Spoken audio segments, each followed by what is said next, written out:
Hey guys, I'm gonna be talking about some news that happened. I think it was on the 7th of April. Pro Tools 11 was announced. So I'm just gonna be talking to you guys a little bit what the difference is between Pro Tools 11, like what they've added in or changed. So let's get started.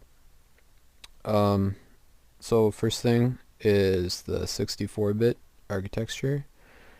And uh, Pro Tools 10 has always been 32-bit, and like stuff, obviously stuff below Pro Tools 10 is also 32-bit. Um, so now they have 64-bit. We've been waiting for 64-bit for a long, long time, and now we get it. So 64-bit means that we can now use our processor to its full potential, and also you're not limited to 4 gigs of RAM, which you were in 32-bit Pro Tools. Now you can use as much RAM as you want towards Pro Tools. So that's that. Next thing, offline bounce. Offline bounce is such a great feature, and I don't know why they haven't had this in Pro Tools in the past. Uh, Pretty much, I think literally every other DAW has offline bouncing, and Pro Tools never did it. So what bouncing is kind of rendering the session into a left right or whatever you want to pick. Typically left right for music. You render it into an audio file, but you would have to listen to it in real time, and that would get really really annoying, and uh, it would just waste time because you'd just be sitting there waiting for it to bounce. So now we got offline bouncing, which is not real time. They claim that the offline bouncing is going to be 150 times faster than the actual speed, like the real time. So that's a really really good feature. That okay. So next thing is going to be the metering. This is a feature they added only with Pro Tools HD. So if you're not an HD, if you're on native, then you're not going to see this. Um, so pretty much they just added metering for like radio and television, and all they have a lot more, but those are kind of just some examples. Okay. It changed the video playback engine. It's supposed to handle HD video a little better now. Another thing, I think this is really really cool. They You can do a co-install of Pro Tools 10 and Pro Tools 11 on the same OS and on the same hard drive. So what that means, if you buy Pro Tools 11, they give you Pro Tools 10.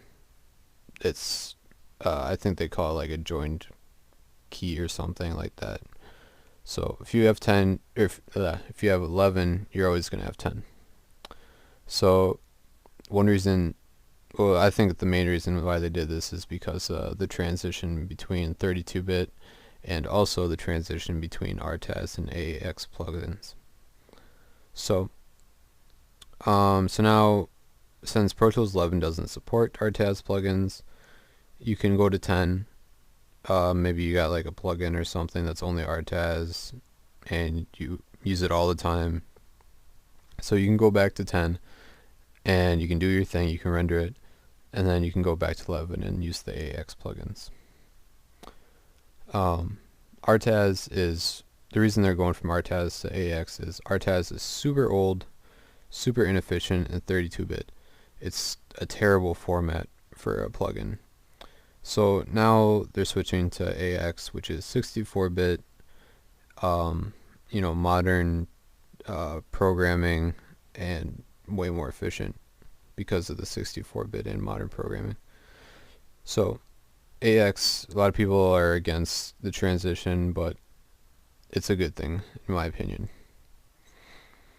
So another thing, they have free satellite link service for HD systems, and satellite it's just hooking up multiple HD systems. When a satellite link, you can link up to 12 HD systems, which is super overkill. That's 12 HDX cards.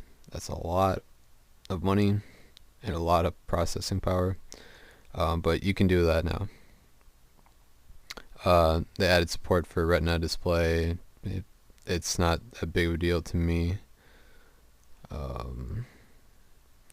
So they changed the engine, the audio engine. They totally scrapped the old one and started fresh.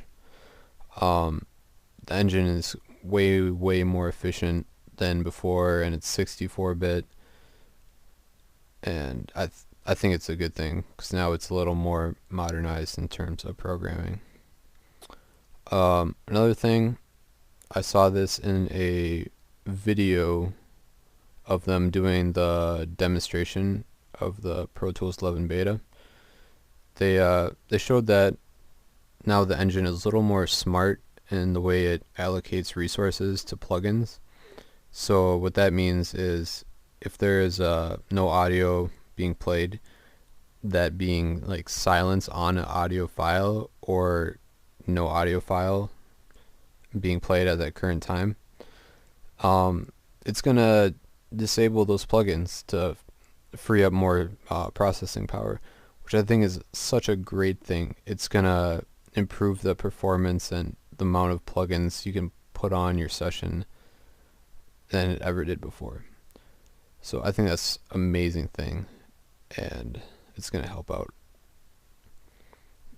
So that's like, those are pretty much the main things. There's a lot more that they've done with Pro Tools 11, and I've done quite a bit of research about more in-depth stuff about Pro Tools 11.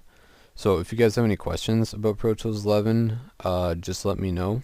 I'd be happy to answer them. And as of today, which is the 19th of April, there is no solid release date for Pro Tools 11. They said they're going to release it in late quarter 2. So that's all that we know so far. So thanks for watching, guys, and I'll see you later.